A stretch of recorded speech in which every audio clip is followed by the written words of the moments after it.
groups like this get together quite frequently before announcements like Liberation Day today. And we talk through what the president's decision is, what's the purpose of that decision, and how it's going to be implemented. And then we strategize on how to communicate it to the American people. That communication usually goes through the media. They pick and choose the facts they want to focus on and the narratives they want to drive. And so we thought we'd do it a little bit differently this time. Take out the media and show the American people what the conversation's like that we normally have. Get into the details, the thinking, and the purpose of this and how it's through the short term and long term is going to affect the American people. Stephen, you've been with the president for a long time. You were a part of the first administration and some of the battles economically, taxes, that had historic impacts on improving the economy. Today's a big day. Can you talk about the president's historical view on global trade and the tool of tariffs or the use of tariffs that he envisions, not just through Liberation Day today, but how he's used it over the years? Yes. Well, the announcement today is the most significant action on global trade policy that has taken place in our lifetimes. It's not even a close call. I mean, this is probably the biggest event that's happened on global trade since the very ill-fated decision that we are now reversing of knocking down all of America's trade tariffs and revenue policies that led to the offshoring and outsourcing of all of our industry. So this is the great reversal of that great betrayal, is how I would look at it. So in the 20th century, successive American presidents knocked down all of the policies that we had to protect American industry, and they did insane things like letting China into the World Trade Organization, as an example. And we watched all of our factories go overseas. This is the complete reversal of that. This is the great onshoring, the great reshoring of American jobs and wealth. So if you look at America today, we're totally dependent on foreign countries for the supplies that make this country run, for all of the essential goods, materials, manufactured products that make it possible for us to live our lives. Our cars, our electronics, all the materials that go into our homes, our buildings, our medical supplies, our entire supply chains are completely embedded in foreign countries. So if there's a national emergency of any kind, and a country shuts off an import or a foreign power embargoes a sea lane, we are then left defenseless, helpless, because of the decisions that prior leaders made that President Trump is now reversing to let all of these industries leave our country. And so what he's doing today is, for the first time ever, he's saying that if you have stolen our jobs and therefore threatened our national security, we will apply a reciprocal tariff based on the degree of your misconduct. So for countries like China, for example, they will see a very high tariff rate because they've engaged in the most egregious conduct that threatens our national security. For countries that have severe but not as severe misconduct, they'll see a moderate but not as high tariff rate. The effect, though, of those global tariffs will be that companies will have to move their production back into the United States. So factories will leave, whether it be Mexico or Canada or Vietnam or Cambodia or China or the European Union. They will come back to the United States to produce their products, to make their goods. And in so doing, yes, it will create jobs. Yes, it will increase revenues. But most importantly, it will restore our national security so that we will not be dependent on anyone else to survive and thrive as a nation. That's the significance we're talking about today, the most important economic event of our lifetimes. And Stephen, he didn't just wake up this morning and say, I want to implement tariffs. You talk about the national security crisis, but this is something the president has thought about, discussed, contemplated for years, decades? Yes, his entire professional life. If you go back to interviews with President Trump in the 1970s, he's been speaking passionately about this issue. And he warned, for example, in the 1980s about all of our critical industries moving to, at that time, Japan. And he warned for years as well about the loss of our automotive industry, which is an essential element for national security. Those supply chains are essential for our ability to protect and defend our country, to make automobiles. And he's been focused on this issue for decades. He took out an entire one-page ad in the New York Times in the 80s talking about the threat of Japanese mercantilism and all the unfair trade practices they had that were killing our manufacturing. Yes. So Jameson, the devil's in the details, as they say. So what are the details of this plan?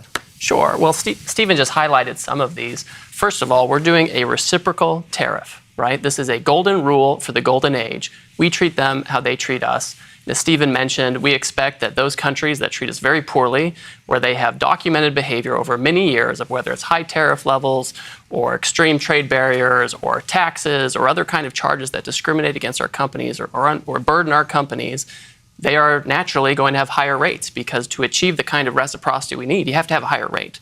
And then there are going to be other countries that have a lower rate because maybe they have a different level of unfairness or non-reciprocity. And we expect that there will be a global minimum on all countries, because we have to deal with this deficit. We also want to make sure that there's no cheating, that we don't have people going from one jurisdiction to another to try to get around the tariff. We need to make sure that we have no loopholes in this policy, because as Stephen points out, it's an emergency. The urgency of what's happening right now cannot be overstated. That's why the president on day one announced he wanted us to look into it. We looked into it over the past couple of months, and we're taking action the day after we reported back to him. I have right here a book full of all of the unfair trade practices by our top 100 partners. We published it just a couple days ago. And you said something interesting. Some countries will try to get around the tariffs by shipping their product through another country. They store it there for a couple months, and then it all becomes the sale of another country. Can you talk through how that works? Sure. Well, we're stopping that. We don't want a situation where China, for example, might just send a bunch of parts down to Vietnam. Vietnam, puts them together in a light assembly and sends it over and says this is a product of Vietnam. At this point, we will have the kinds of tariffs we need and a broad-based tariff to stop that kind of behavior. And of course, we're going to be very, very focused on enforcement to make sure nobody does that kind of thing. And the media uses the word tariff very broadly. What kind of tariffs are there, and how do they work? Oh, certainly. I mean, we have, for example, rice. Japan, in some instances, will put a 700% tariff on rice. So if the United States wants to export rice to Japan, where they eat a lot of rice, Japan will charge a 700% rate on that rice. It's incredible, right? Ours is much lower. Apples in the United States, if you want to import apples into the United States, it's duty-free. It's a 0% tariff. But if we're going to go to India, it's about 50%. If you want to go to Turkey and send American apples to Turkey, it's a 60% tariff, and so it prevents it. But that's not even the worst part. The worst part are the non-tariff barriers, where they use fake science or fake standards or other barriers to keep out our things. And Caroline, obviously Jameson thinks a lot about this. It's why he's the USTR. How should the normal American person, the consumer, think about tariffs? Well, first of all, to the average American who's watching at home and trying to understand what this means for them, don't buy into the media's lies and the fear that they're going to try to instill in you after this announcement, because we know that's exactly what the media will try to do. The president is looking out for the average American worker who has been ripped off by the elite political class for decades. And so what does this tariff policy look like? As Jameson so brilliantly said, it's the golden rule for the golden age of America. We're finally going to be treated the way we're going to treat other countries, the way that we've been treated for too long. The president's going to put American workers first. But what does it look like? Think about your hometown where you grew up, in the heartland, in middle America, factories that have been abandoned, workers who have been put out of jobs, drug-addicted generations of children and of families, because there aren't good industry here at home. There is not good industries here at home in their hometowns. The president wants to restore that prosperity and that wealth, more money in people's pockets. The media will also continue to talk a lot about prices and what this will do to prices. And the American people need to understand that the president will effectively implement these tariffs while also having a whole of government approach to bring down the cost of living in this country. There was an inflation nightmare created by the previous administration, and while simultaneously implementing these fair trade practices to put America first, the president is already launching a massive deregulatory campaign, a massive energy boom where gas prices are already coming down, inflation is cooling, and so it's an all hands on deck prices effort. are coming down. That's right. You're seeing it across the board now, and it's important to understand, and I think, Caroline, you've talked about this a lot. This is decades of failed political leadership. We're not going to get over it or change it without some fundamental reform. it's Biden administration definitely accelerated it, but this was decades of economic misstructuring of the economy. And there's nothing the media and the political class hate more than change, and this is monumental change. The president is focused on restructuring the global economy, on restructuring our domestic economy as well. And the politicians in this city have not seen a president who is actually willing to take the steps to implement such change really in modern history. So believe in this president. He was elected for a reason because he's looking out for the American people across our country. And today is the first day of that in terms of trade and tariffs. That's why we call it Liberation Day. That's right. And Stephen, on that, can you talk, what is the goal here? Well, what should the American people look forward to? What is the hope and dream that we're trying to pursue? So if you went to a store in America in, say, the 1950s, and you looked at where the products were made, it would have said made in the USA. That would have been the stamp you would have seen on everything. From the toys that your children buy, to the clothes that you wear, to the cars that you buy, and everything in between. If you grew up in the 1980s, you would have seen a lot of things still stamped made in the USA, but a lot less. By the time you get to the early 2000s, after NAFTA, after China's entry into the World Trade Organization, after other disastrous trade deals, it started to look more like we see it now, where you go to the store and everything is stamped made in the foreign country. Made in Romania, made in Thailand, made in Cambodia, made in Malaysia, made in China, but not made in the USA. So that means those good, high-paying jobs that should be here in America are not here in America. At the same time, it also means that for a lot of the more advanced manufacturing jobs, these are essential industries that can be converted at a moment's notice to core national security needs. And so when you don't have those factories, you don't have the training and you don't have the workforce to be able to meet our nation's needs in a time of an emergency. So we are outsourcing to other countries the things that we need to keep America safe. The end result of this is going to be far more high-paying manufacturing jobs. These are jobs where you can support a family, you get a retirement plan, you get a pension, you have good health care, you're paid well above what you would consider to be the living wage for these new advanced manufacturing jobs. These are jobs you can build a family and a community around. At the same time, it's going to relieve inflation because it's actually the most cost-effective to make things in the United States of America. People don't think about this, but all those products you see on these store shelves that are shipped from thousands of miles away, we're paying the cost of all that shipping built into the price of the good. So it's actually more economically efficient, particularly with advanced manufacturing techniques, to have these factories in the United States, near where you live, putting products on your store shelves, not having to ship things all over the globe. So you're actually going to see prices go down because our products are being built and manufactured here in the United States. The most important point to understand is that tariffs do not apply to any product that is made in the United States. So the original sin of how the modern economy in America is structured, the president talks about more than anything else. And I guess to Caroline's point about the overall economic vision, the original sin was that we created a tax system that punished you for making something in America and rewarded you for making something in China or a foreign country. So in other words, if you had your factory in America, you paid a sky-high corporate tax rate, you were beaten to death with regulation, you had radically unaffordable energy prices, and Washington just in every way made your life miserable. And the political class didn't do anything about it. They allowed it to happen. Correct. Well, they sat by and watched it happen for decades. They actually wanted the opposite to happen, especially if you look at the 90s when we had NAFTA, we had the WTO, we had the entry of China into the WTO. The goal very clearly was to remove U.S. tariff and trade barriers to make it easier for people to outsource to China. Because once we gave China what we call permanent normal trade relations, all of your manufacturers in the United States who are thinking in short terms, in terms of quarterly earnings, that kind of thing, they said, listen, now I can go move my factory from Indiana or wherever, I can put it in China, I can put it in Mexico, and I know I will have sure access to the U.S. market. Today, President Trump is saying the best place to make American products and sell American products is here in America. If you make in America, you're not going to have a tariff. Think about how pernicious that deal is that he's describing that was made. This was done by the Bushes, this was done by the Clintons, this was done by many American administrations. Republicans and Democrats. Republicans and Democrats they said to the factory owner, if you really want to be competitive, you need to move your factory to China. That's the best way to sell into America. And so all of a sudden you're living in a community where one day there's these thriving factory towns, and the next day all the factories are in Shanghai. And so my point about the original sin, it was the sin of saying that we were going to give the most favorable treatment to foreign production, the least favorable treatment to American production. It's completely inverted, right? So the president is saying today is the opposite of that. If you have your factory in America, you pay no tariff.